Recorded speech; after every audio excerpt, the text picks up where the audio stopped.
Hey Zealots, it's Justin. As you can see, we've changed locations. I'm now in the Bullback studio with Mississippi Bullbacks himself, Damien. What's happening, man? Nothing much. I appreciate you having me in here. Hey, I've been trying to get you in here for, only been in for a year, so about a year. So and have totally turned your team around, but we'll get to that. This week's video, we're going to focus on crunching numbers, all right? But first, I want to hand out these smashers. First, we have the GMC award, which went to the Bastards. He won his game by 6 points, so congratulations there. The 4 smashes for week 3 go to the Crown Royals, the Pirates, the Orphan Makers, which is just crazy with him, the Q, and for the league high score, well, that went to the Orphan Makers, scoring a ridiculous 149 points. Wow. This guy is tilting every number crunching that I did all week long. But anyway, congratulations there. And so, look, we're focusing on crunching numbers, all right? And I grabbed a bunch of these. What got me interested in it was that the NFL channel was talking about it's becoming a quarterback league, right? Which leads to you eventually. So I looked at the top 10 scorers in fantasy, and of the top 10, 5 of them are quarterbacks, which is crazy. That's a ridiculous change. I wish I had known that before I took Adrian Peterson as my #1 pick, but that's something different. Of the top 5, of the top 5 fantasy players, 4 of them are quarterbacks. We have Brady is #1, Breeze is #2, Wes Welker is #3, then we have Matt Stafford and Cam Newton. Now, what a surprise. What a surprise, and quietly enough, Cam Newton has never been started in the Zealot League yet. Ooh. Now, so that goes to the knuckleheads. Well, until this week, he'll probably start it. Maybe. Who are they playing? Not us. Not us. So when you play us, don't start it. But anyway, so he hasn't been started, and the knuckleheads are 0-3. But when I crunched his numbers, the only week Cam would have made a difference is in week 1, and of course as a rookie, who would have known? So I can't blame him there. But I just find it interesting, again, that these top, of these top 10, all of them are quarterbacks. When I look at the top 10, 3 of them are owned by, want to take a guess? No. Orphan Makers, which is why he's scoring these ridiculous points. I'm not going to give him that credit because it's sick. It's unreal. Like he has I'm not going to. 2 of them are owned by Crown Royals, and 2 of them are owned by the Rangers. Now, we kind of started getting into this division against that division. That means the Rangers and Crown Royals, the Rangers and Orphan Makers are all in Mali. That's the same division. So that took me to the next step. Let me start crunching division numbers. So when I looked at points for, how many points you have scored in its totality over these past 3 weeks, the Kemet Empire has scored 1,004 points. All right.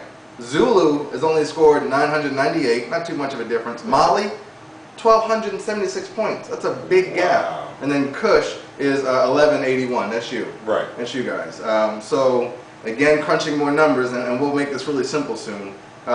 When I looked at, of those people, what the average points for total scoring, the average is 269. So who is north of 269? Rangers. 351. They're in Mali. Moves, Mississippi. That's you. 340. You're in Kush. The Dingoes, also in Kush. He's at 330. Now, you heard those numbers, right? We said 3s? Yeah, well, Orphan Makers is 404. Again, in Mali. Tying it out at the bottom of that 5 are the Orthodons. They're at 299. They're the only one in Zulu. Congratulations there. But I think he's actually on a downward trend. Definitely. He's 2-1, right? But looking at the reason why he scored so high, the reason why he's there is because in week 1, Steve Smith scored him so many points, and he's been shut down ever since. So I don't know if he can hold on to that. Good luck to him there. And here's, I think, the biggest number that everybody wants to hear. The average score for a win is 101 at this point. Nice. So if you want to win a game, more than likely you're going to need that much, unless you're playing the Orphan Makers, where you need at least 160. Yeah, 200 points will get you to win, and then you probably get audited. And if people want to check that out, let's see what happens. So that's what I got going. What you got, man? How are you feeling? I'm feeling good. I feel like I'm a part of the league now. You are. I'm finally here. I've sat all through last year and just seeing everybody coming in, and I took one I took one for the team. I came into it. You were very convincing. Hey, come on to the league. Take this guy's team over, and I'm sure you can turn it around. And I said okay, and then I saw the team.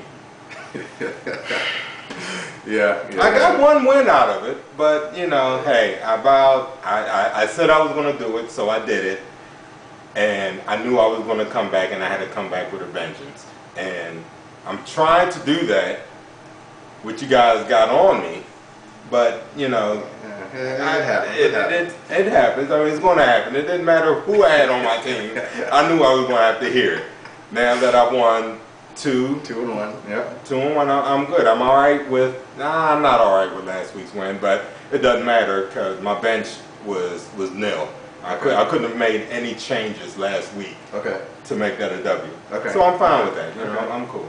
All right. I just need a stronger bench. I mean, you definitely, and we've seen this before, right? We've had Redskins fans who draft Redskins. They don't do that anymore. But no names mentioned there. But you're definitely a Cowboys fan. You grabbed Romo. That was part of your conversation that I saw with you and the Pharaohs. Right. But that seems to be working out for you. I mean, yeah. and you're on an upward trend when it comes to scoring. And see, with it's not so much a Cowboys thing. It's a Romo thing. He's going to put up the numbers. He may lose the game. Right. As a fan, I'm hurt. But as a fantasy, with him on my fantasy squad, if he throws for 300 plus, 2 touchdowns, you know, 20, 30 yards running, right. I'm fine in the fantasy world. Right. And his top receiver, which is Dez now, or Mrs. Dez, because she's playing hurt. I don't know what I'm going to do about that now. So you may see Dez come across as a trade, but we'll see. Depending on who can give me something worth. Well, I'm sure there's a lot of people licking their chops now having you said that. Look at your schedule, look at your roster, and get in touch with me. You know, when I did happen to wide out right from the top 10 to the top 11 players, and the 11th person coming in, Romo. No, Fitzpatrick. Ryan, who is on your team, but hasn't gotten a start yet. It's only been a point or two difference between them. So it hasn't made a difference whether it's been last week before last scared me because Fitzpatrick jumped out there and I think he scored me 28 points. And Romo was 26. So you know it's 2 points, right? But I did. That was a crushing win. So I may not even have to start a quarterback, and I would have won that game. Well, you know who I'm talking to. Well, you know, this week the Pharaohs they end up taking an L in the worst way because we're playing the orphan makers. So I bought some Vaseline just to kind of make things go easy on me. But you know, that's just one game there. We'll see what happens. Hopefully, every man on his team will get hurt, and I can tie score him. I can make a couple of calls. He's got Brady. He's got Sproles is the other person that he has that's in that top 10 of scorers in fantasy, and of course he's got Wes Walker. He's got 3 people that are just bringing him ungodly numbers. And Wes is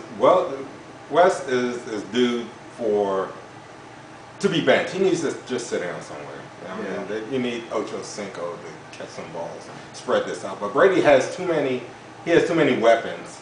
So that keep starting West. He's gonna hurt you because you know Brady will go to other receivers and West will catch one ball for 10 yards and that's it. Well, so, God be it this week. I'd appreciate it. You got to be careful how you pray, but I may put it on my prayer list.